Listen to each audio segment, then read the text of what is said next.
It takes passion, vision, and courage to build a legacy. Casa Grande, transforming lives.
உங்களுக்காகவே பூத்தி ஸ்வர்ண மஹாலின் ஸ்ரீனிவாச கல்யாண collections.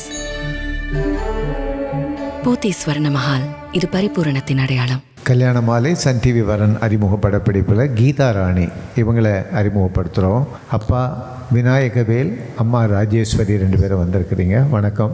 என் தங்கச்சி கல்யாணம் 2000 வந்திருக்கேன். என் பொண்ணு கல்யாணத்துக்கும் வர்றேன், என் தங்கச்சி கல்யாணத்துக்கும் வந்தேன். இன்னைக்கு பார்த்து அதே தோற்றத்தோடு இருக்கீங்க. அதுக்கு காரணம் என்னன்னு தெரியுமா?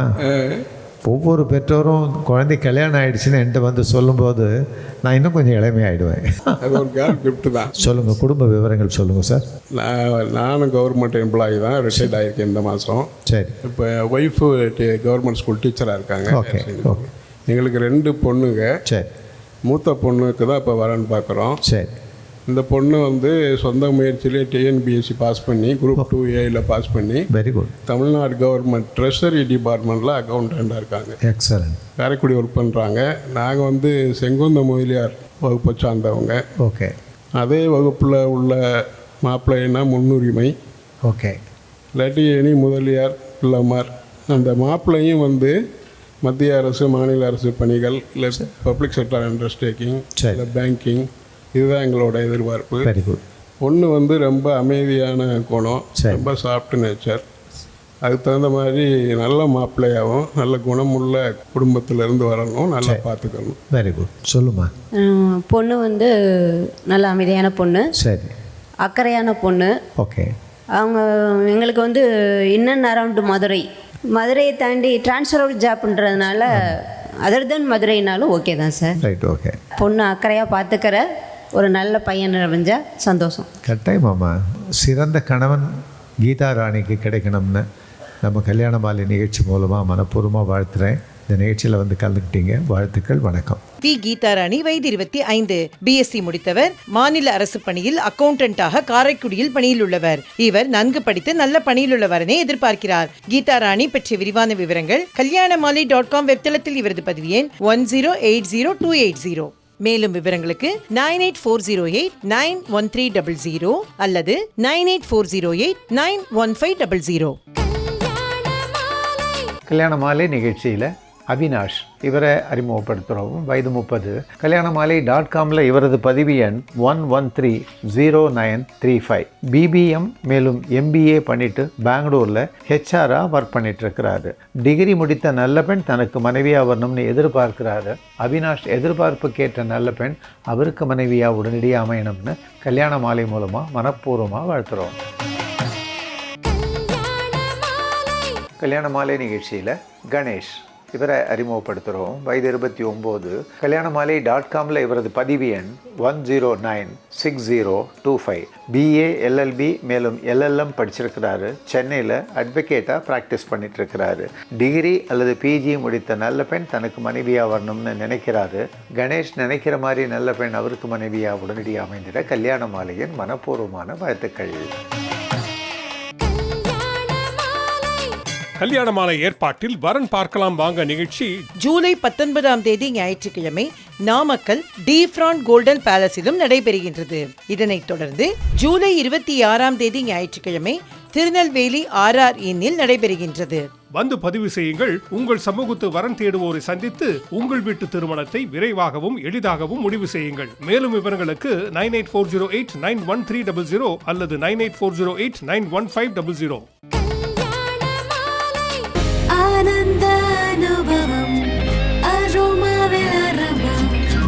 ஆனந்த அனுபவம் அரோமானே.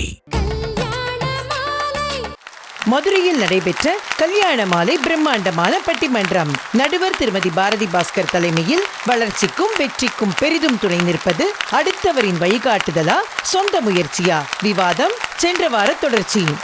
பெருமதிப்பிற்குரிய நடுவர் அவர்களே, பேச்சாளர் பெருமக்களே, கல்யாண மாலை மோகன் ஐயா அவர்களே, மீரா மேடம் அவர்களே, பட்டிமன்றம் ராஜா சார் அவர்களே, இந்த அரங்கம் முழுவதும் நிறைந்திருக்கும் மதுரை வாழ் அன்பு நெஞ்சங்களே, உங்கள் அனைவருக்கும் அன்பான வணக்கங்கள். எனக்கு முன்னாடி தெய்வானை பேசும்போது சொன்னாங்க, அவங்க கல்லூரியில் ராஜா சார் தலைமையில் பேசும்போது ராஜா சார் அவங்களுக்குள்ளே இருக்கிற ஒரு திறமையை கண்டுபிடிச்சாங்க அப்படின்னு சொன்னாங்க. உண்மைதான். ஆனால் இன்றைக்கி அவங்க பேசும்போது கிட்டத்தட்ட ஒரு 5வது நிமிஷமே அவங்களுக்கு தண்ணி குடிக்கிற மாதிரி ஆயிடுச்சு. அதில் உங்களுக்கு என்ன ஆனந்தம்? ஆனந்தம் இல்லை மேடம், பாராட்ட போகிறேன். ஆனாலும் விடாமல் மொத்த பாயிண்ட்டையும் எகிரி முடிச்சுட்டு தானே உட்காந்தீங்க. இதுதான் உங்கள் சொந்த முயற்சி. ராஜா சார் உங்களை ஐடென்டிஃபை பண்ணனால மட்டும் உங்களால் பேசிட முடியுமா? என்னங்க பேசுகிறீங்க? நான் பேசின வீடியோவை ஒரு 3 பேர் தான் பார்த்துருக்காங்க. அந்த 3 பேர் யாருன்னா இவங்க தான். நான் அதில் என்னையா பெருசாக தப்பாக சொல்லிட்டேன்? அதில் நான் என்ன பேசியிருந்தேன்னா, பட்டிமன்றத்தில் 15 வருஷமாக பேசுகிறேங்க, அதில் நான் என்ன கற்றுக்கிட்டேன் அப்படின்னு நான் சொன்னேன். சரி, இந்த பட்டிமன்றத்துக்கு இந்த தலைப்பு இல்லைன்னா அந்த 3 பேரும் பார்த்துருக்க மாட்டாங்க. நான் என்ன சொல்லியிருந்தேன், கல்யாண மாலை மீரா மேடம், மோகன் சார் இவங்கக்கிட்ட ஒரு காரியத்தை எடுத்து எப்படி சிறப்பாக முடிக்கணுன்றதை நான் கற்றுக்கிட்டேன். இது கிட்டத்தட்ட கர்ம யோகான்னு சொன்னேன். அதில் யோகான்றது வந்துச்சா, இதெல்லாம் நீங்கள் நோட் பண்ணணும். அப்புறம் ராஜா சார் பாரதி மேடம் கிட்ட மேடையில் எப்படி அலர்ட்டாக இருந்து டக்குன்னு பதில் சொல்கிறதுன்னு தெரிஞ்சுக்கிட்டேன். இது ஞான யோகான்னு சொன்னேன். யோகான்னு வந்துச்சா இதில்? எல்லாத்துக்கும் மேலே எங்கள் ஐயா சாலமன் பாப்பையா அவர்கள்கிட்ட எப்படி ஈகோவே இல்லாமல் எல்லார்கிட்டையும் அழகாக பழக முடியும் சமமா அப்படின்றது கற்றுக்கிட்டேன். ஈகோவே இல்லைன்னா அதுதான் பக்தி யோகான்னு நான் சொன்னேன். இதை நான் சொல்லிட்டு அந்த வீடியோவை யாரும் பார்க்கலனாலும் இந்த வீடியோவை பார்த்தா மெசேஜ் போயிடும். இப்போ நீங்கள் சொன்னது அதை நான் சொல்லிட்டு என்கிட்ட வாங்க, நான் பட்டிமன்றத்தில் பேச சொல்லித்தரேனே சொல்லலையே, நான் யோகாவை பற்றி தானே பேசினேன். என்னம்மா நீங்கள் சார், அப்பா அம்மா வழி நடத்தி பசங்க வளர்றது இதெல்லாம் அந்த காலத்தை அந்த மாதிரி தான் பேசினாங்க தெய்வானை. அப்பா அம்மா வழி நடத்துறது, அதை கேட்டு அப்படியே பசங்க வளர்றது, இதெல்லாம் அந்த காலம். இன்றைக்கி காலம் மாறி போச்சு சார். பசங்க தான் யாருக்கு ஓட்டு போடணும்னு சொல்கிறாங்க. அதுலேயுங்க அப்பாவை மிரட்டுறான், அப்பா போட்டிருப்பா, தாத்தாவுக்கிட்ட தாத்தா போட்டுரு, தாத்தா பாட்டி போட்டுரு பாட்டி. அவன் இத்தினூண்டு தான் இருக்கான், அவனுக்கு ஓட்டு இல்லை. அவன் வீட்டுக்குள்ளே உட்காந்து ஒரு பூத் ஏஜென்ட் மாதிரி அத்தனை ஓட்டி வாங்கி கொடுத்துருக்கான். ரொம்ப சிம்பிளாக பிடிச்சிப்போங்க. நம்ம இதயம் தானாக துடிச்சுது அப்படின்னா நம்ம ஆரோக்கியமாக இருக்கோம் அப்படின்னு அர்த்தம். நம்ம இதயத்துக்கு ஒரு சப்போர்ட் தேவைப்படுது, வெண்டிலேட்டரில் இருக்குதுன்னு வச்சுக்கோங்களேன், குறைஞ்சிட்டு இருக்குதுன்னு அர்த்தம். இதில் எது வெற்றின்னு நீங்களே முடிவு பண்ணிக்க. இல்லை, இந்த தலைப்பை இப்படி யோசிக்க சேஷாத்ரியால் மாத்திரம் தான் முடியும் சார். அப்பா அம்மா கைட் பண்ணி பசங்க வளரும் சார், படிக்கும். ஒரு கட்டம் வரைக்கும் அப்பா அம்மா கைட் பண்ணுவாங்க. கைட் பண்ணிவிட்டு ஒரு காலத்தில் வேலைக்கு போகலன்னா அப்பாவுக்கு எப்படிங்க இருக்கும்? ஓ, நீ வேலைக்கு போகாத இளைஞனா, உனக்கு மாதம் ஊக்கத்தொகை தருகிறேன்னா சொல்லுவார். ஓங்கி ஒன்று விட மாட்டார். ஒரு கட்டத்துக்கு மேலே பையன் வேலைக்கு போகலன்னா அப்பாவுக்கு பாரமாக அவன் இருப்பான். நீங்கள் உங்கள் சொந்த காலில் நிற்கிறதா உங்கள் குடும்பத்துக்கு செய்கிற வெற்றி சார். அப்பா சைக்கிள் ஓட்ட சொல்லி கொடுத்து தாங்க நாங்கள் கற்றுக்கிட்டோம். பின்னாடியே பிடிச்சிட்டு வருவாங்க. ஆனால் பிடிச்சிட்டு வரும்போது அவர் கட்டத்தில் விடுவார். அவர் விட்ட பிறகு நம்ம தானாக போகிறது பார்த்திங்களா, அதுதான் அவருக்கு சந்தோஷம். அவர் விட்ட பிறகு நம்ம விழுந்துட்டோம்னு வைங்களேன், அவருக்கு தான் வலிக்கும். அப்போ என்ன அர்த்தம்? நமக்கு வழிகாட்டுறவங்க கூட நாம் ஜெயிக்கணும்னு நினச்சி தாங்க வழிகாட்டுறாங்க. அது சொந்த முயற்சியில் தான் முடியும். இதில் வேறு சொன்னாங்க, சில டீச்சர்ஸ் எல்லாம் வந்து அவங்க மாணவர்களை மோட்டிவேட் பண்ணும்போது என்ன சொன்னாங்க? Believe in your self. Believe in your self அப்படின்னா என்ன? உன் முயற்சியை நீ நம்புன்னு தானங்க அர்த்தம். சார், பெண்கள் வந்து ஒரு போன தலைமுறை வரைக்குமே இங்கே பெண்கள் வந்து கல்யாணம் ஆகிட்டு போயிட்டா அந்த புகுந்த வீடு என்ன வழிகாட்டுதோ அதுபடி தான் இருக்கணும். நீங்கள் மாற்றி எதுவுமே பண்ண முடியாது. மருமக வந்து காலையில் கோவக்காய் ரவுண்டாக கட் பண்ணால் மாமியார் கோச்சிப்பாங்க. அது நீளமாக கட் பண்ணும். அதுதான் எங்கள் குடும்ப வழக்கமாங்க. கோவக்காய் கட் பண்ணுறதுல என்னமா குடும்ப வழக்கம்? நீங்கள் கோவப்படாமல் இருக்கிறது தான் எங்கள் குடும்ப வழக்கம்னு சொன்னால் கூட பரவாயில்ல. இதெல்லாம் நீங்கள் கேட்கணும். எல்லாத்துக்கும் மாமனார்கிட்ட பர்மிஷன் வாங்கணும். குழந்தைக்காக ஒரு முடிவு எடுக்கிறீங்கன்னா மாமனார்கிட்ட பர்மிஷன் வாங்கணும். செலவுக்கு கொஞ்சம் காசு வேணுன்னா கணவர்கிட்ட நீங்கினோம். நீங்கள் அம்மா வீட்டுக்கு போகணுன்னா வீட்டுக்குள்ளே எல்லாருமே ஓட்டளிக்கணும். உங்களுக்கு நம்பிக்கை வாக்கெடுப்பு எடுப்பாங்க, ஃப்ளோர் டெஸ்ட் நடக்கும். அதை நீங்கள் ஜெயிச்சுட்டு தான் நீங்கள் அம்மா வீட்டுக்கே போகணும். ஆனால் இன்றைக்கி பாதி பெண்கள் அம்மா வீட்டில் தான் இருக்காங்க. கணவர் அப்பப்போ இங்கே அம்மா வீட்டுக்கு வந்துட்டு போகிறாரு. இதெல்லாம் எப்படி சாத்தியமாச்சு அப்படின்னா, நீங்கள் வேலைக்கு போக ஆரம்பிச்சிங்க, சம்பாதிக்க ஆரம்பிச்சிங்க, உங்கள் சொந்த முயற்சியில் வெற்றி பெற்றீங்க. உங்களுக்கு ஒரு சொல் இருக்குது. இன்றைக்கி பெண்களுக்கு வீட்டில் ஒரு சொல் இருக்குங்க, குடும்பத்தில் அவங்கள கேட்காம எதுவும் செய்யறதில்ல. ஆஃபீஸில் ஒரு சொல் இருக்குது, மேடையில் சொல் இருக்குது. இன்றைக்கி மேடம் சொல்கிறது தான் தீர்ப்பு. இங்கே ஆளுநரின் தீர்ப்பே இறுதியானது.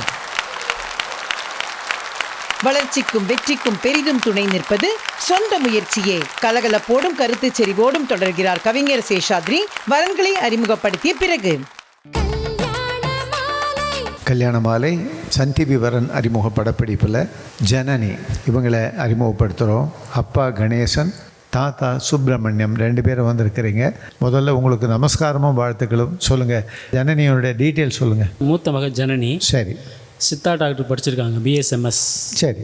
திருச்சியில் ஒர்க் பண்ணுறாங்க ப்ரைவேட் ஹாஸ்பிட்டலில். ஓகே. அவங்களுக்கு சித்தா டாக்டர் இல்லை BAMS ஆயுர்வேதா டாக்டர். சரி. அது கிடைக்கலாம். Group 1 Group 2 officers, gazetted officers Tamil Nadu அரசு சரி பணியில் உள்ளவராக கிடைச்சா சந்தோஷமாக இருக்குன்னு நினைக்கிறேன். ஓகே. என் மகன் நல்ல அமைதியான பொண்ணு, ரொம்ப பணிவாக இருப்பாங்க. சரி. கவரா நாயுடு சேர்ந்தவங்க. சரி. கவரா நாயுடு மட்டும்தான் நாங்கள் பார்க்குறோம். தாத்தா சொல்லுங்கள். பேத்திக்கு நல்லபடியாக வரணும் அமையணும். சரி. எந்த இதுவும் இல்லாமல் நல்ல மாப்பிள்ளை, நல்ல இதாக இருந்து சரி நல்ல குடும்பத்தில் உள்ளவளா. சரி. ஜனனிக்கு சிறந்த கணவன் கிடைக்கணும், உங்கள் குடும்பத்துக்கு அருமையான மாப்பிள்ளை கிடைக்கணும். கல்யாண மாலை சன் டிவி நிகழ்ச்சியோட வாழ்த்துக்கள். நீங்கள் வந்து கலந்துட்டுக்கு ரொம்ப நன்றிங்க, வாழ்த்துக்கள். டாக்டர் ஜனனி வயது 27, BSMS முடித்தவர், திருச்சியில் சித்தா டாக்டராக பணியிலுள்ளவர். இவர் மருத்துவ பணியிலுள்ளவரனே எதிர்பார்க்கிறார். டாக்டர் ஜனனி பற்றிய விரிவான விவரங்கள் kalyanamali.com வெப்தளத்தில் இவரது பதிவு எண் 10522379. மேலும் விவரங்களுக்கு 9840891300 அல்லது 9840891500. காலம் மாறலாம், ஆனா கல்யாண பட்டுனா அது போத்தி சாமுத்ரிகா பட்டு தான். போத்தீஸ் சாமுத்ரிகா பட்டு. கல்யாண மாலை நிகழ்ச்சியில் அனிருத் கிருஷ்ணன் இவரை அறிமுகப்படுத்துகிறோம். வயது 27. kalyanamali.comல இவரது பதிவு எண் 1121124. கனடாவில் diploma in international business management படிச்சிருக்கிறாரு. சென்னையில் ஆப்ரேஷனல் மேனேஜராக ஒர்க் பண்ணிகிட்ருக்கிறாரு. நன்கு படித்த பெண் தனக்கு மனைவியாக வரணும்னு விரும்புகிறாரு. அனிருத் கிருஷ்ணன் நினைக்கிற மாதிரி நல்ல பெண் அவருக்கு மனைவியாக உடனடியாக அமையணும்னு கல்யாண மாலை மூலமாக மனப்பூர்வமாக வாழ்த்துறோம்.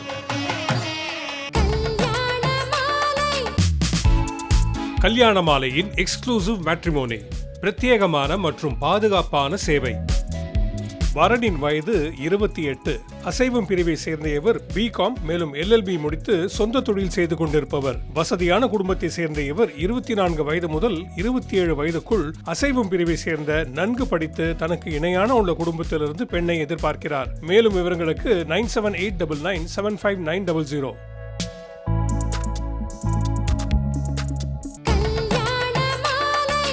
கல்யாண மாலை ஏற்பாட்டில் நம்ம ஊர்ல கல்யாண மாலை நிகழ்ச்சி இன்று புதுச்சேரி முத்தையால்பேட் ஸ்ரீ லலிதா மஹாலில் பிரம்மாண்டமாய் நடைபெற உள்ளது. வந்து பதிவு செய்யுங்கள். உங்கள் சமூகத்து வரன் தேடுவோரை சந்தித்து உங்கள் வீட்டு திருமணத்தை விரைவாகவும் எளிதாகவும் முடிவு செய்யுங்கள். மாலை 4:15க்கு பிரபல பேச்சாளர்களோடு திருமதி கவிதா ஜவஹர் நடுவராக பங்கேற்கும் கலகலப்பான பட்டிமன்றம் நடைபெறுகின்றது.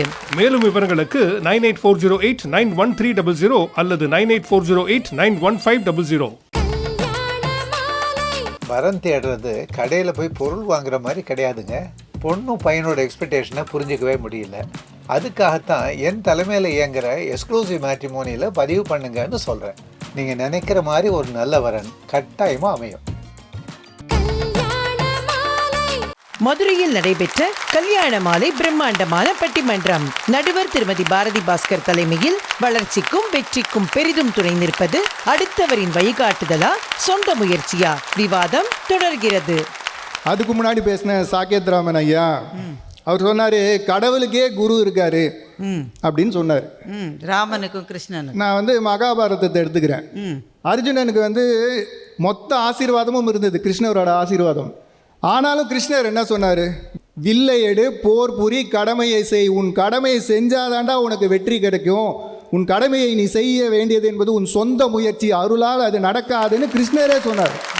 அதில் இன்னொன்று சொன்னாருங்க, ஒரு நல்ல பாட்டு பாடினார், அருமையான. தாயிரங்காவிடில் செய் உயிர் வாழும், தாய் இல்லையெனில் சேய் உயிர் வாழுமோ. வாய்ப்பே தான். ஆனால் ஒரு குழந்தை உருவாகும் போது எங்கெங்கே உருவாகுது? அம்மாவோட கருவில் தானே உருவாகுது. தாயின் கருவை விட ஒரு பாதுகாப்பான கதகதப்பான இடம் ஒரு குழந்தைக்கு இருந்துட விடுமா? ஆனால் ஒரு குழந்தை அங்கேயே இருந்துட முடியாது, தெரியுமா? அது வெளியில் வந்தாகணும். வெளியில் வளர்ந்தாகணும். அம்மாவோட அரவணைப்புலேயே அது வளர முடியாது. அப்படி வளரல, அப்படி வெளியில் வரல அப்படின்னா அது அம்மாவுக்கும் ஆபத்துக்கு, சேய்க்கும் ஆபத்து. நீங்கள் என்ன கேட்டீங்க? தாய் இல்லையெனில் சேய் உயிர் வாழுமோ அப்படின்னீங்கல்ல. ரெண்டு பேருமே ஒருத்தருக்கு ஒருத்தர் தேவை தான். ஆனால் ஒவ்வொருத்தருக்குள்ளேயும் ஒரு தனி டிஸ்டன்ஸ் தேவை. அப்படி இருந்தால் தான் வாழ முடியும். சிமோகாலேருந்து இங்கே வந்தாரா, அதுக்கு ஜிபிஎஸ் உதவி செய்ததா? நான் கேட்குறேன், நீங்கள் ஜிபிஎஸ்சில் சிமோகா டு மதுரைன்னு போட்டு அப்படியே உட்காந்துருந்தீங்கன்னா இங்கே வந்துடுவீங்களா? உங்களை என்ன கேன்வாயில் கூட்டிட்டு வந்து விட்டுருவாங்களா? ட்ரெயின் டிக்கெட் போட்டு ஏறி உட்காந்தது நீங்கள் தானே சார். இதில் இன்னொன்று சொன்னார் சார், வழிகாட்டல் இல்லைன்னா. சார், வழிகாட்டுறதுனாலே பெரிய விஷயம் நினச்சிக்காதீங்க. உங்களை தப்பாக வழிகாட்டுறதுக்குனே சில பேர் வருவாங்க. நம்ம வாழ்க்கையில் நம்ம கட்சி ஆள் யார், சீப்பர் செல் யாருன்னு தெரிஞ்சுக்கவே ரொம்ப நாள் ஆகும். நீங்கள் ரொம்ப நம்பின்னு இருப்பீங்க, அவன் தான் மாற்றி பேசுவான். கட்சி எல்லாம் போக போக தான் தெரியும். இன்றைக்கி நிறைய வயசானவங்களை நான் பார்க்குறேன், சுகரை குறைக்கணும்னு ஏதோ ஒரு வீடியோ பார்த்தா கூட அவங்க பொறுப்பாக அந்த இன்டர்மிட்டன்ட் ஃபாஸ்டிங் இருக்கிறது, சுகரை தடுக்கிறது, வாக்கிங் போகிறது, இந்த மாதிரி அவங்க சொந்த முயற்சியால் சுகரை குறைச்சிருக்காங்களே தவிர அந்த வீடியோ பார்த்த உடனே சுகர் குறையாது தம்பி. வழிகாட்டுறது ரொம்ப ஈஸி. அடுத்தவர்கள் கையை பிடிச்சிட்டு நடக்கிறது ஈஸிங்க. ஆனால் ஓட்டப்பந்தயத்தில் ஓட வேண்டும் என்றால் நீங்கள் தனியாகத்தான் ஓடியாக வேண்டும். கையை பிடிச்சிக்கிட்டாலாம் ஓட முடியாது சார். மனித இனம் ஹியூமன் ஸ்பீஷீஸ் தானே மேடம் நம்மளெல்லாம் சொல்லிக்கிறோம். எல்லாரும் மனுஷங்க, பார்த்தா மனுஷங்க ஒரே மாதிரி இருக்கும் அப்படின்ற மாதிரி. ஆனாலும் நமக்குள்ளே வேறுபாடு இருக்குங்க. என்னோட கை ரேகை மாதிரி அவரோட கை ரேகை இருக்காது. என் முகம் மாதிரி இன்னொருத்தர் முகம் இருக்கவே இருக்காது. என்னோட டிஎன்ஏ மாதிரி இன்னொருத்தர் டிஎன்ஏ இருக்காது. என் சிந்தனை வேற, என்னோட ஆசா பாசங்கள் வேற, என்னோட மொத்தமும் வேறையாக இருக்கும்போது உங்கள் அறிவுரை எப்படி எனக்கு பொருந்தும்? ஒவ்வொரு மனிதனும் ஒரு தனித்துவம் என்கின்ற போது பொதுவான அறிவுரை என்பது எப்படி பொருந்தும்? இதை எப்படி சொல்கிறீங்க சார்? காலேஜில் எக்ஸாம் எழுதும்போது 3 மணி நேரம் எக்ஸாம் பேப்பருங்க.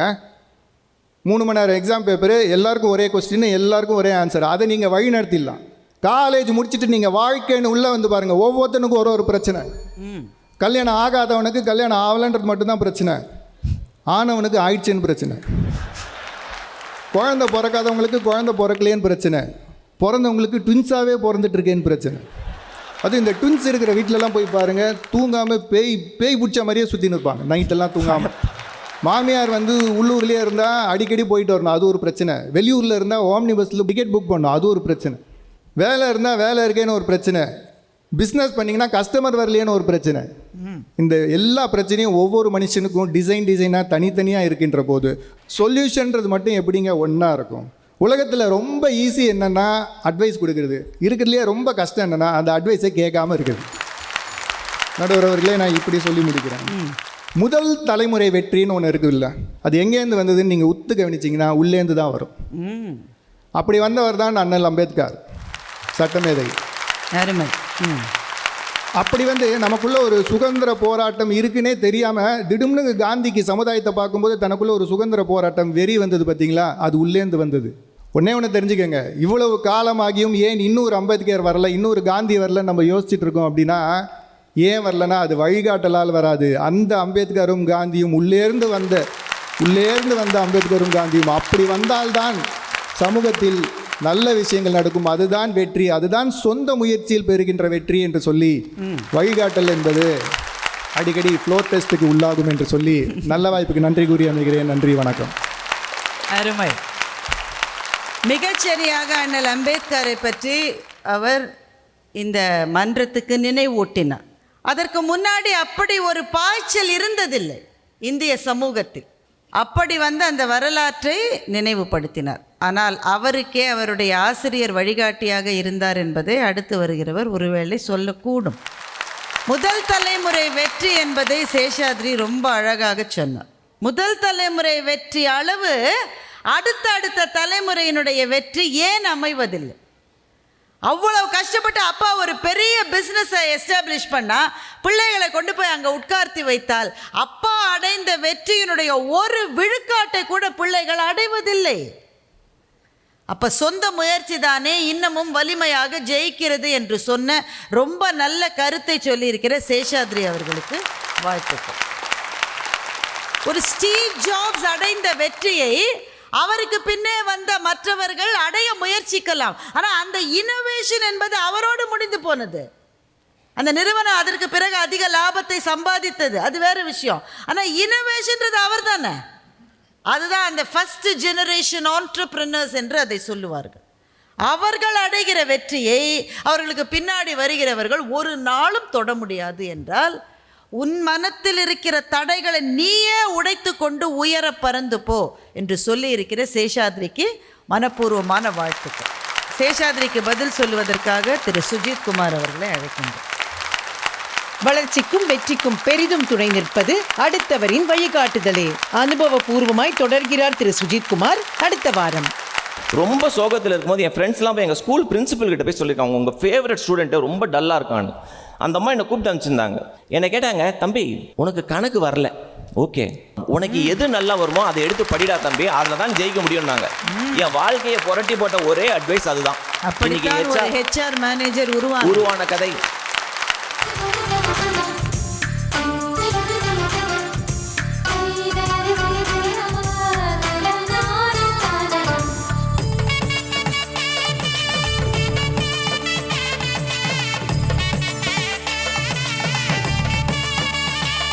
உங்கள் வீட்டு வரனுக்கு மிகச் சிறப்பான இல்வாழ்க்கை துணை அமைய பதிவு செய்து கொள்ளுங்கள். kalyanamaalai.com